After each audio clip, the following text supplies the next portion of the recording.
Despite a raft of sanctions, Russia has continued shipping and selling its crude oil to the world. The Danish straits are a popular transit point for Russian oil, which helps fund its war efforts in Ukraine. Stopping the flow of money depends on stopping these ships, and now the Danish government is facing pressure to take more decisive action. Shadow fleet, dark fleet, ghost fleet. Sinister synonyms for decrepit vessels with questionable ownership and inadequate accident insurance, which environmentalists say are carrying sanctioned Russian oil way too close for comfort in the Danish straits. It is extremely serious and it is extremely risky. These oil tankers are carrying over 100,000 tons of crude oil that is toxic to humans and to the environment and will put waste to our coastlines for decades if a big accident happens. A small accident did happen here in March when the 15-year-old, then Panama-flagged Andromeda Star collided with another ship. Luckily, it was empty, but the crew reportedly could not prove the vessel had proper insurance, typical of Shadow Fleet ships. So we're left with the bill, we're left with the cleanup, right? Since the Danish straits are international waters, Russia is allowed to use them, even though most of its crude oil cannot be sold directly to European buyers because of sanctions. But that free passage is coming under scrutiny. This country's relatively narrow waterways are a strategic gateway between Russia's ports and its major markets. But the growing number of these completely unregulated ships and growing public awareness about the dangers they pose are putting pressure on the Danish government to do something about them. Investigative journalist Jakob Kjøksborg has been exposing the fleet's murky business practices.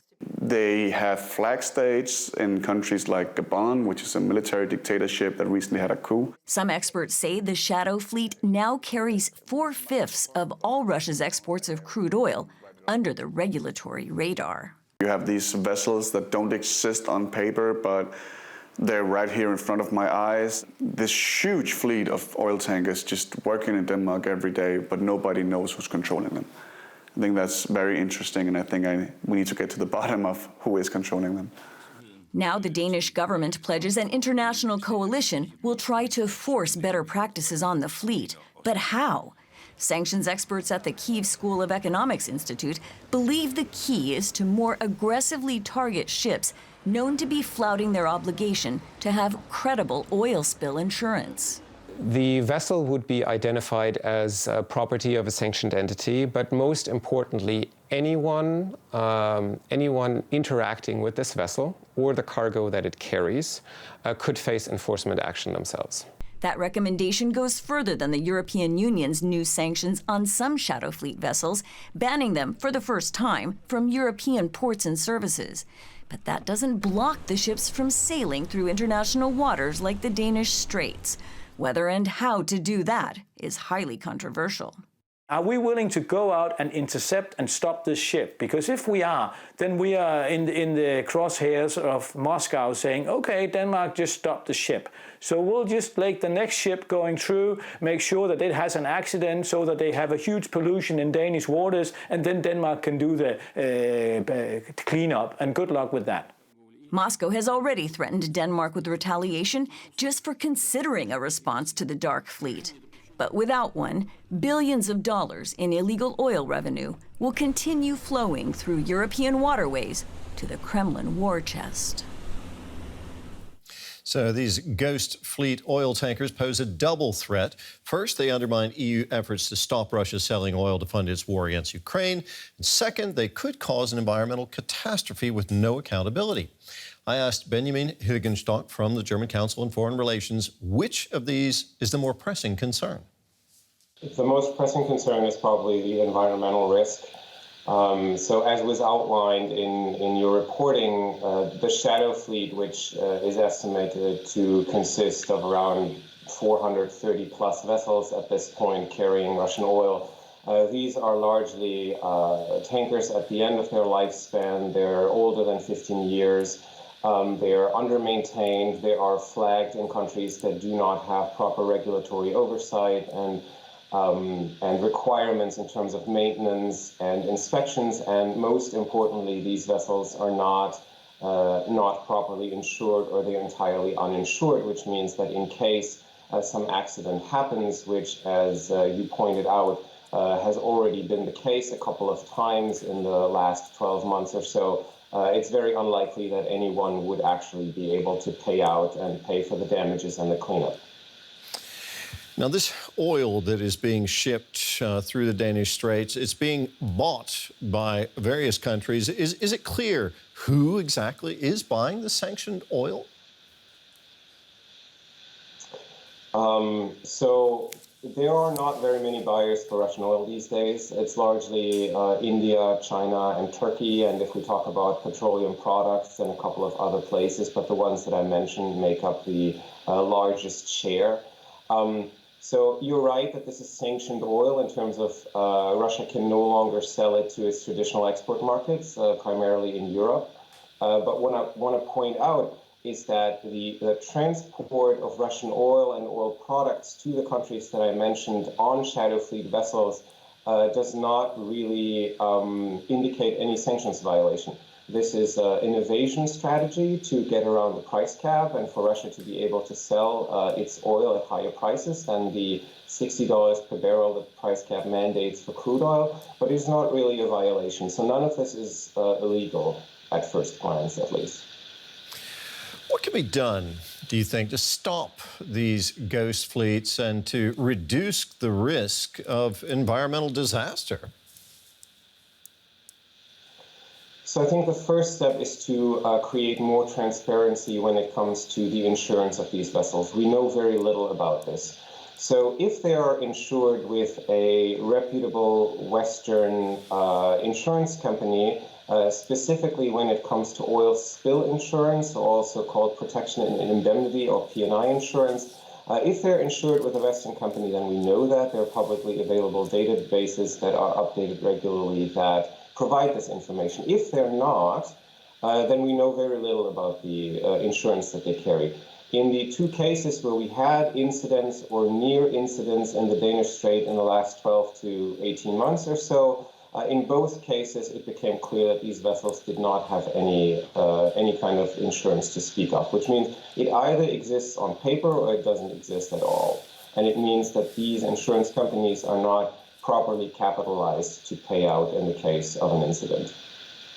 Now, Denmark, of course, would prefer not to have to deal with this alone. Should the EU be doing more to help address this problem? Yeah, so this should be done definitely by the entire sanctions coalition. Otherwise, there is a serious risk of retribution for the countries that undertake certain steps. As you mentioned in your reporting, the key question here is really enforcement. So if we want to generate more transparency around insurance of these shadow fleet vessels, and if we want to be able to exclude vessels without proper insurance from these waters, like the Danish Strait, the Gulf of Finland, the Dover Strait, and so forth, then we need to find an enforcement mechanism.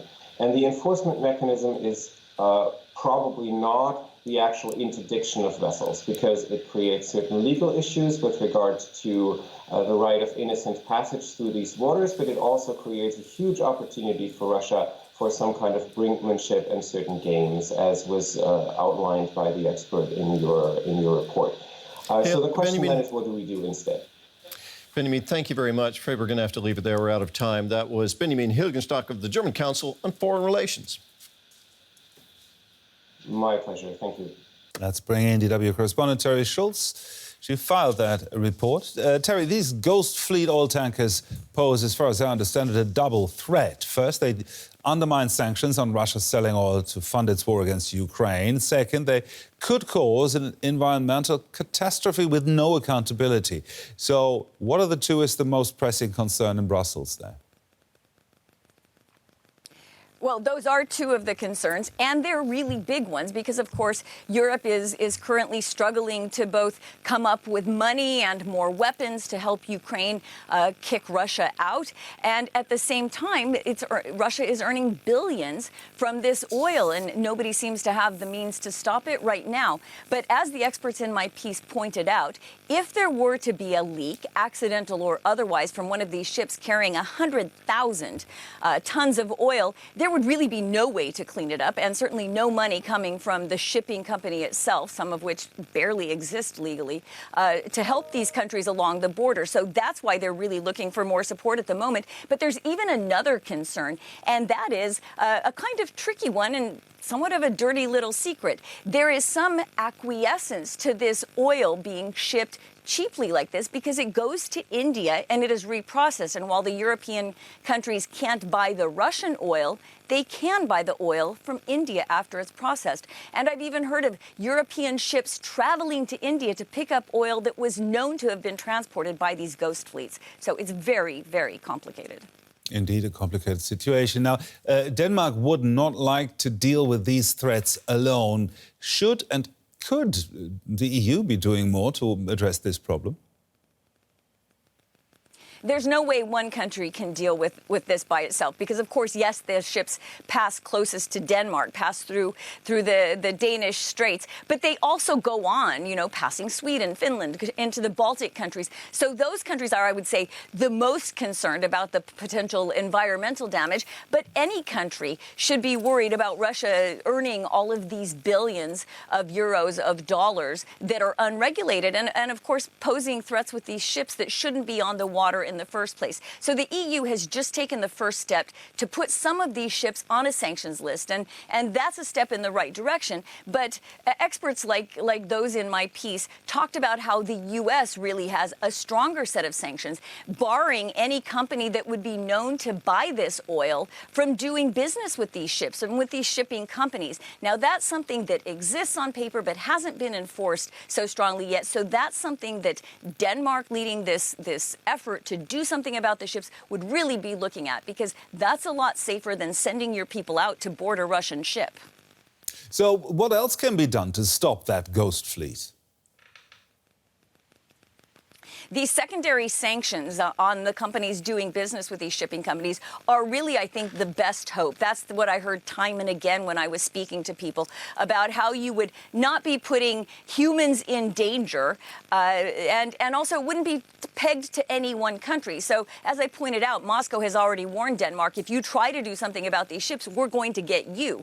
And so this would sort of take Denmark out of the eye of the bullseye and spread the blame. But there really needs to be a lot more regulatory efforts. And those I talked to really hope that these concerns now are high enough that there's really going to be more effort put into stopping this transport. DW correspondent Terry Schulz there in Brussels. Thank you very much, Terry.